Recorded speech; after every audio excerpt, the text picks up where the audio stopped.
안녕하세요, 여러분. 오늘도 여러분과 함께하는 시간, 내면의 소리, 평정심입니다. 오늘은 깨달음의 본질에 대해 이야기해 보겠습니다. 우리는 삶 속에서 여러 문제를 겪고 괴로워하지만 그 문제를 바라보는 시각을 바꾸는 것만으로도 괴로움에서 벗어날 수 있습니다. 그것이 바로 깨달음입니다. 어느 마을에 한 젊은이가 깊은 고민에 빠져 부처님을 찾아왔습니다. 그의 얼굴에는 의문과 갈등이 가득했습니다. 부처님, 저는 너무 혼란스럽습니다.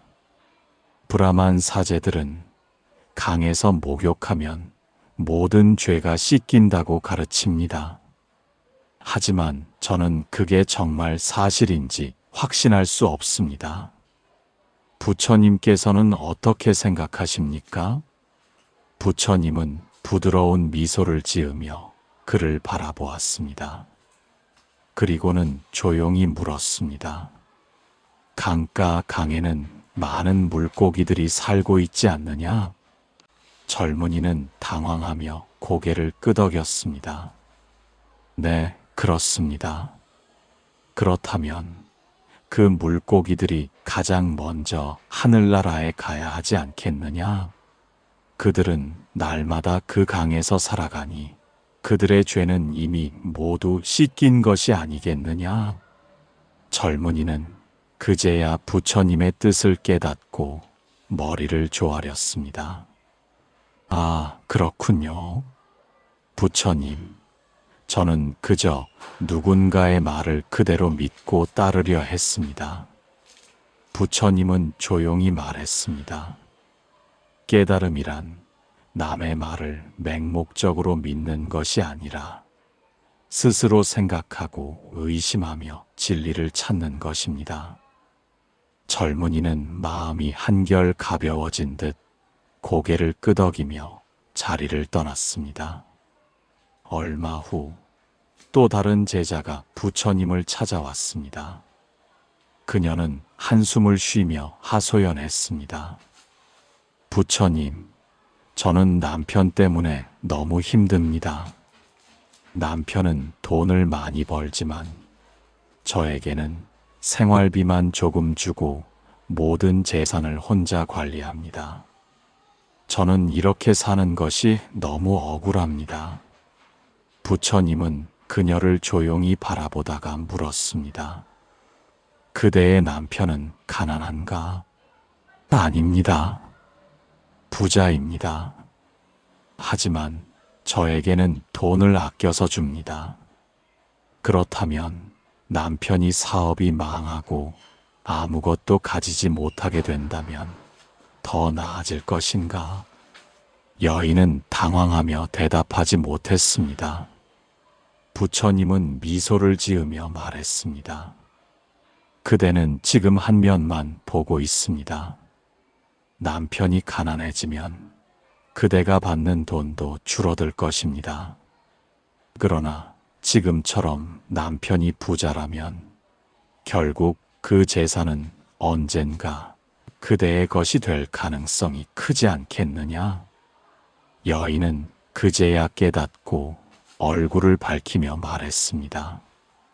부처님, 저는 그동안 너무 좁은 시야로 남편을 원망하고 있었습니다. 이제야 더 넓은 관점에서 볼 수 있을 것 같습니다. 부처님은 고개를 끄덕이며 말했습니다. 깨달음이란 단순한 것이 아닙니다. 하나의 면만 보고 판단하면 편견에 갇히지만 전체를 보면 자연스럽게 답이 보이는 법입니다. 그녀는 감사의 인사를 올리며 부처님의 가르침을 마음에 새기고 돌아갔습니다. 이처럼 깨달음이란 무엇일까요?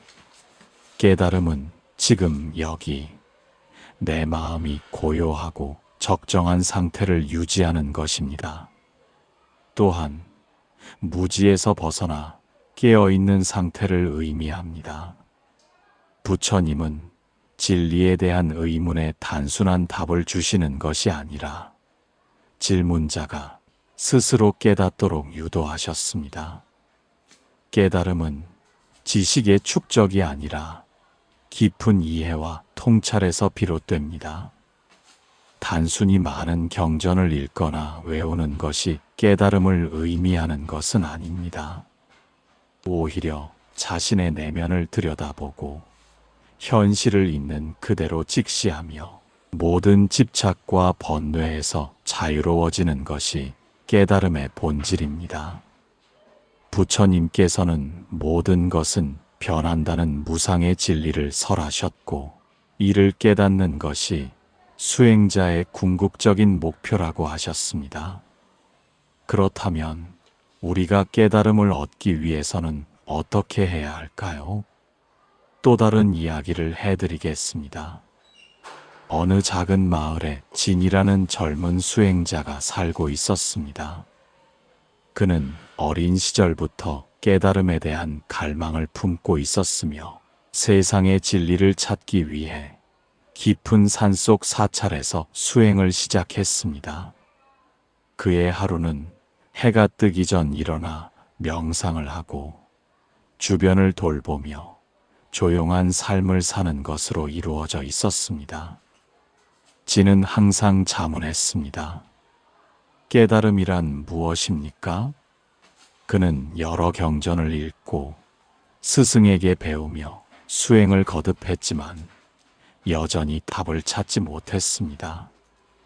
그러던 어느 날 진은 한 노승을 만났습니다. 노승은 그에게 말했습니다. 깨달음은 지금 여기 내 마음이 고요하고 적정한 상태를 유지하는 것입니다. 또한 무지에서 벗어나 깨어있는 상태를 의미합니다.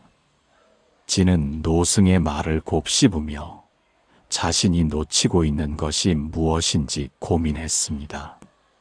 그는 깨달음이 지식의 축적이 아니라 깊은 이해와 통찰에서 비롯된다는 사실을 점점 깨닫게 되었습니다. 그동안 자신은 경전 속의 단어에만 집착하고 진정한 깨달음을 체험하지 못했던 것입니다. 어느 날 진은 강가에서 명상을 하다가 물 위로 떠다니는 낙엽을 보았습니다. 그 순간 그는 깨달았습니다. 낙엽은 바람이 부는 대로 흘러가고 물결이 밀어내는 대로 흘러갔습니다. 그것은 집착하지도 저항하지도 않았습니다. 그는 깨달음을 얻기 위해 억지로 노력하는 것이 아니라 자연스럽게 받아들이고 흘러가는 것이 중요하다는 것을 깨달았습니다. 그 후 진은 더욱 깊은 수행을 이어갔습니다. 그는 하루하루를 온전히 살아가며 현재를 경험하는 것에 집중했습니다. 그는 마음챙김 수행을 통해 순간순간의 생각과 감정을 알아차리고 선정 수행을 통해 깊은 집중을 이루었으며 지혜를 통해 존재의 본질을 꿰뚫어 보았습니다. 그러던 어느 날 마을에서 한 젊은이가 찾아왔습니다. 진 선생님, 저도 깨달음을 얻고 싶습니다. 어떻게 해야 합니까? 진은 미소를 지으며 대답했습니다. 깨달음은 멀리 있는 것이 아닙니다. 그것은 내가 매일 경험하는 삶 속에 있습니다. 밥을 먹을 때, 길을 걸을 때, 사람을 대할 때, 모든 순간에 깨어 있으면 됩니다. 젊은이는 의아한 표정을 지었지만 곧 이해한 듯 고개를 끄덕였습니다. 진은 그를 데리고 마을을 돌아다니며 일상의 소중함을 가르쳤습니다. 깨달음은 특별한 순간에만 존재하는 것이 아닙니다. 지금 여기에서 실천할 수 있는 삶의 방식입니다. 그 후로도 진은 마을 사람들에게 깨달음에 대해 가르치며 조용히 살아갔습니다. 그는 더 이상 깨달음을 찾으려 애쓰지 않았지만 어느새 깨달음을 온전히 자신의 삶으로 받아들이고 있었습니다. 그의 눈빛은 평온했고 그의 존재 자체가 깨달음의 빛을 품고 있었습니다. 그리고 어느 날 진은 강가에서 다시 낙엽을 바라보았습니다. 그것은 여전히 바람 따라 흐르고 있었습니다. 그는 미소를 지으며 속삭였습니다. 나도 그렇게 살아가겠습니다. 이 이야기처럼 우리가 깨달음을 얻기 위해서는 어떤 마음을 가져야 하는 것일까요? 깨달음은 문제를 보는 시각을 넓히는 것, 즉 통찰력을 가지는 것입니다. 우리가 어떤 문제를 바라볼 때 한 가지 관점에서만 보면 괴로움을 느끼게 됩니다. 그러나 시각을 넓히고 전체적인 그림을 볼 수 있다면 그 문제에 대한 집착이 사라지고 괴로움도 함께 사라집니다. 이는 단순히 철학적인 개념이 아니라 우리 일상에서도 실천할 수 있는 삶의 지혜입니다. 우리는 살아가면서 다양한 문제를 마주하게 됩니다. 인간관계, 경제적인 문제, 건강 문제, 직장에서의 갈등 등 여러 상황이 우리의 삶을 어렵게 만듭니다. 하지만 이러한 문제들은 결국 우리의 마음이 어떻게 그것을 받아들이느냐에 따라 그 무게가 달라집니다. 수행자의 삶이란 감정에 휘둘리지 않고 주어진 문제를 있는 그대로 받아들이고 해결하기 위해 최선을 다하는 것입니다. 그리고 그것이 꼭 원하는 대로 해결되어야 한다는 집착을 내려놓을 때 마음이 편안해지고 자유로워질 수 있습니다. 예를 들어 어떤 사람이 직장에서 동료와 갈등을 겪고 있다고 가정해 봅시다. 한 가지 시각에서만 보면 그 동료가 나에게 부당하게 대하고 있다고 생각할 수도 있습니다. 그러나 관점을 넓혀서 보면 그 동료 역시 나름의 어려움을 겪고 있을 수도 있고 그가 나에게 그렇게 행동하는 이유가 있을 수도 있습니다. 만약 우리가 그 사람의 입장에서 생각해 볼 수 있다면 감정적으로 대응하기보다는 보다 지혜롭게 상황을 바라볼 수 있고 더 나은 해결책을 찾을 수도 있을 것입니다. 또한 깨달음이란 단순히 명상을 하거나 깊은 사색 속에서만 얻어지는 것이 아닙니다. 깨달음은 우리의 일상 속에서도 충분히 경험할 수 있습니다. 예를 들어 우리가 길을 걸으면서도 사소한 것들에 대한 감사함을 느끼는 순간 우리는 삶의 본질을 깨닫게 됩니다. 따뜻한 햇살, 시원한 바람, 가족과 함께하는 소소한 일상이 주는 행복을 인식하는 것도 하나의 깨달음입니다. 이는 우리가 얼마나 많은 것들을 당연하게 여기고 있는지를 깨닫게 해줍니다. 불교에서는 무상이라는 개념을 강조합니다. 즉, 모든 것은 변한다는 것입니다. 우리는 종종 현재의 상황이 영원할 것처럼 생각하며 집착을 하게 됩니다. 하지만 인생은 끊임없이 변화하며 좋은 일도 나쁜 일도 언젠가는 지나갑니다. 그러므로 현재의 고통에 지나치게 집착할 필요가 없으며 변화 속에서 새로운 기회를 찾을 수도 있습니다.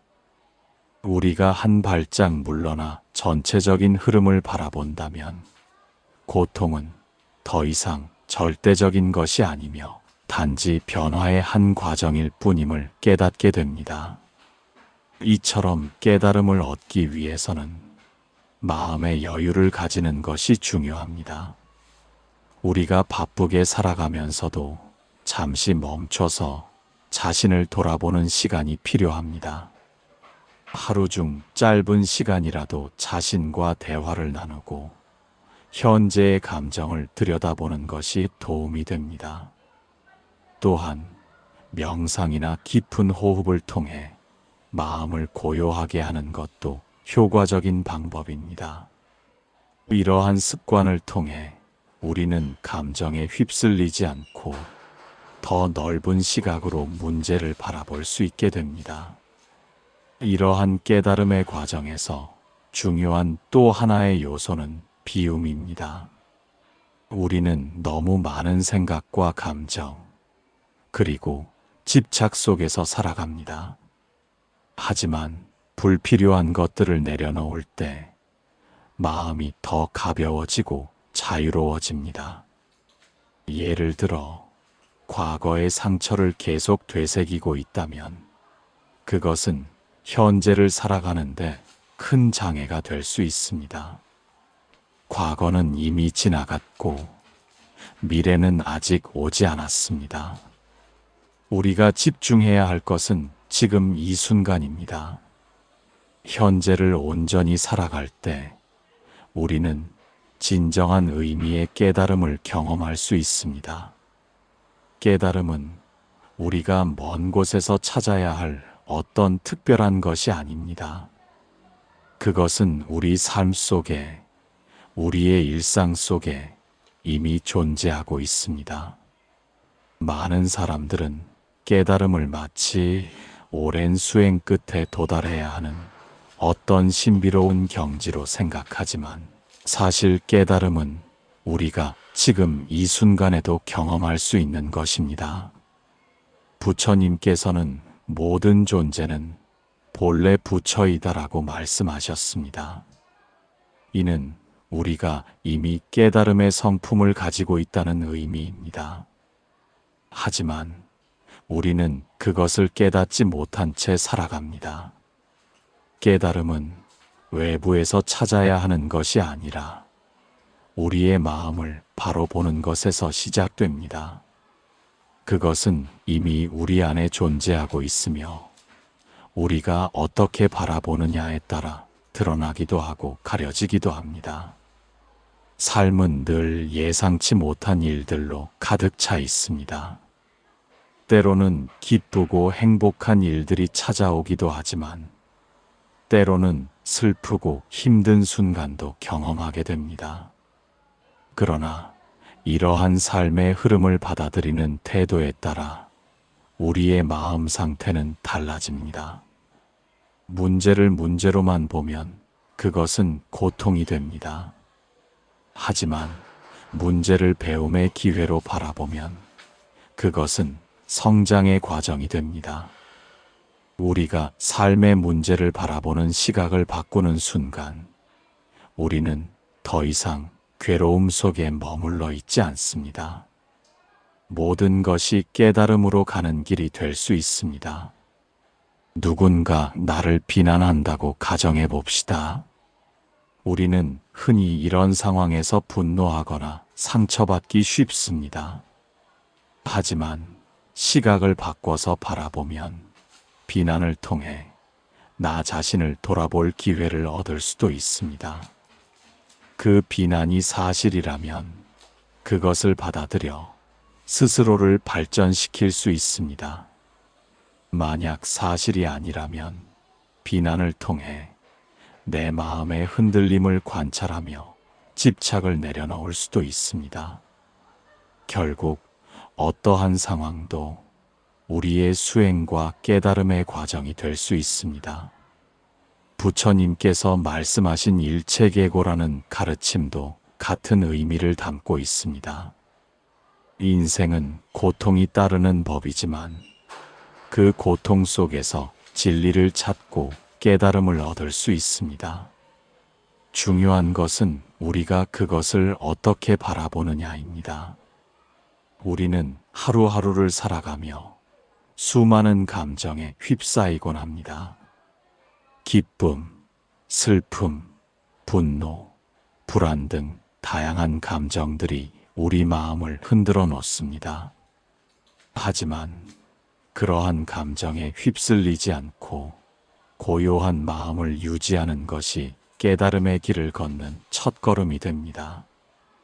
고요한 마음은 어떤 특별한 상태가 아니라 있는 그대로의 현실을 받아들이고 평온을 유지하는 상태입니다. 그것은 억지로 감정을 눌러 참는 것이 아니라 감정이 올라오더라도 그것을 있는 그대로 바라보고 흘려보내는 연습을 하는 것입니다.